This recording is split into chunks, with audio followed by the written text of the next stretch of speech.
যিমানে আৰ্থিক সমস্যা নহওক কিয় কেতিয়াও অচিনাকি লোকক মাটি বিক্ৰী নকৰিব, অচিনাকি লোকক ড্ৰাইভাৰ হিচাপে নাৰাখিব, এনেদৰে মন্তব্য কৰিছে মুখ্যমন্ত্ৰীগৰাকীয়ে মন্তব্য আগবঢ়াইছে। উদ্যোগপতি ব্যৱসায়ীসকলেও অচিনাকি মানুহক নাৰাখিব বুলি মন্তব্য কৰিছে। আমাৰ চিনাকি লোকক বা অসমৰ লোকক সংস্থাপন দিয়ক বুলি মন্তব্য কৰিছে মুখ্যমন্ত্ৰীগৰাকীয়ে।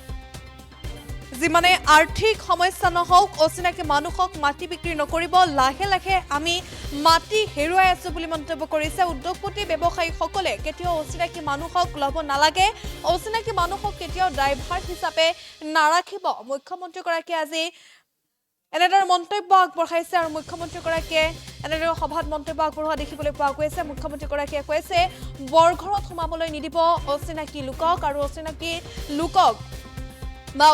লোকে বৰঘৰত সোমোৱাৰ লগে লগে গোটেই জাতি শেষ কৰি থৈ যাব, এনেদৰে মুখ্যমন্ত্ৰীগৰাকীয়ে মন্তব্য আগবঢ়াইছে। ভয়ংকৰ ৰূপত আগ্ৰাসন কৰিছে বুলি মন্তব্য কৰিছে অচিনাকি লোকে, আৰু আপোনালোকে গাড়ীৰ ড্ৰাইভাৰ অচিনাকি লোকক নকৰিব বুলি মন্তব্য কৰিছে মুখ্যমন্ত্ৰীগৰাকীয়ে। আহ্বান জনাইছে কোনো কামতে অচিনাকি লোকক নলগাব, চাকৰিসমূহৰ পৰাও অচিনাকি লোকক আঁতৰাই ৰাখক। শ্বহীদ দিৱসৰ দিনা এনেদৰে অচিনাকি লোকৰ বিৰুদ্ধে সকলোকে সংকল্প ল'বলৈ আহ্বান জনালে মুখ্যমন্ত্ৰী ডক্টৰ হিমন্ত বিশ্ব শৰ্মাই। আজি শ্বহীদ দিৱস, আৰু শ্বহীদ দিৱসৰ দিনাই এনেদৰে মুখ্যমন্ত্ৰীগৰাকীয়ে সকলোকে সংকল্প ল'বলৈ আহ্বান জনাইছে। মুখ্যমন্ত্ৰীগৰাকীয়ে কেইবাটাও মন্তব্য আগবঢ়াইছে। মুখ্যমন্ত্ৰীগৰাকীয়ে কৈছে বৰঘৰত কেতিয়াও অচিনাকি লোকক সোমাবলৈ নিদিব, এদিন অচিনাকি লোকে গোটেই জাতি শেষ কৰি থৈ যাব। ভয়ংকৰ ৰূপত আগ্ৰাসন কৰিছে এতিয়া অচিনাকি লোকে, আৰু আপোনালোকে গাড়ীৰ ড্ৰাইভাৰ বা যিমান বিপদ হ'লেও, যিমান আৰ্থিক সমস্যা হ'লেও আপোনালোকে মাটি বিক্ৰী নকৰিব অচিনাকি লোকক, এনেদৰে মন্তব্য কৰিছে মুখ্যমন্ত্ৰীগৰাকীয়ে। মুখ্যমন্ত্ৰী ডক্টৰ হিমন্ত বিশ্ব শৰ্মাই আজি সংকল্প ল'বলৈ সকলোকে আহ্বান জনাইছে।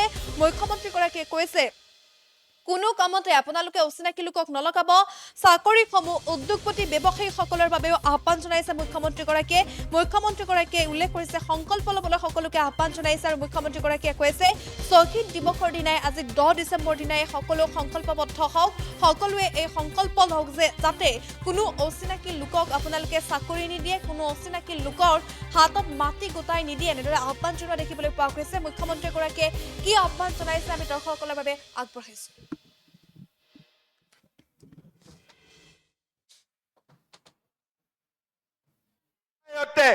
আমি প্ৰচেষ্টা কৰিছো অসমীয়া ভাৰতীয় মানুহৰ মাটি যাতে অচিনাকি মানুহলৈ হস্তান্তৰ নহয়।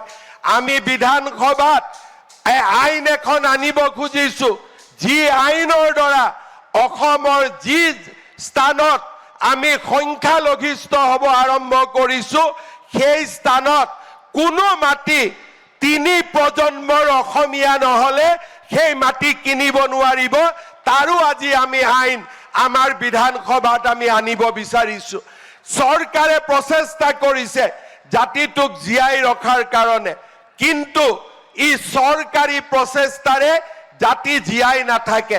জাতি যদি জীয়াই ৰাখিব লাগে, আমি প্ৰতিগৰাকী ব্যক্তিয়ে আকৌ এবাৰ অসম আন্দোলনৰ কাৰ্যকৰ্তা হিচাপে আমি কাম কৰিব লাগিব।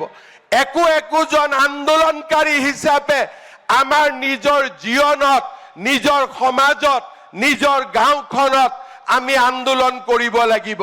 আমাৰ নামঘৰ সুৰক্ষিত ৰাখিব লাগিব, আমাৰ বনাঞ্চল সুৰক্ষিত ৰাখিব লাগিব, আমাৰ সত্ৰ সুৰক্ষিত কৰি ৰাখিব লাগিব, আমাৰ মাটি সুৰক্ষিত কৰি ৰাখিব লাগিব, আৰু অসমীয়া যুৱক যুৱতী, ভাৰতীয় যুৱক যুৱতীৰ বাবে আমি সকলো ধৰণৰ সুবিধা আমি সংৰক্ষিত কৰিব লাগিব। এজনো যদি অচিনাকি মানুহক আমি প্ৰেৰণা যোগাওঁ, এবাৰো যদি অচিনাকি মানুহক আমি আমাৰ বৰঘৰত সোমাবলৈ দিওঁ, আমাৰ জাতিটো লাহে লাহে শেষ হৈ যাব। আৰু সেই কাৰণে মই আপোনালোকক আহ্বান জনাম, জাতিটোক আহ্বান জনাম, আকৌ এবাৰ আন্দোলনৰ স্পিৰিট মনত ৰাখি, অসম আন্দোলনৰ সেই দিনবোৰলৈ মনত ৰাখি আমি আকৌ এবাৰ সংগ্ৰামত লিপ্ত হ'ব লাগিব। যি সংগ্ৰাম হ'ব ৰাজনৈতিক সংগ্ৰাম, যি সংগ্ৰাম হ'ব সাংস্কৃতিক সংগ্ৰাম, যি সংগ্ৰাম হ'ব অৰ্থনৈতিক সংগ্ৰাম। আজি আমি চৰকাৰৰ প্ৰচেষ্টাৰে বহুবিলাক কৰিব পাৰিছোঁ, কিন্তু চৰকাৰী প্ৰচেষ্টাই জাতিটোক বহুদিনলৈ সুৰক্ষিত কৰি ৰাখিব নোৱাৰে।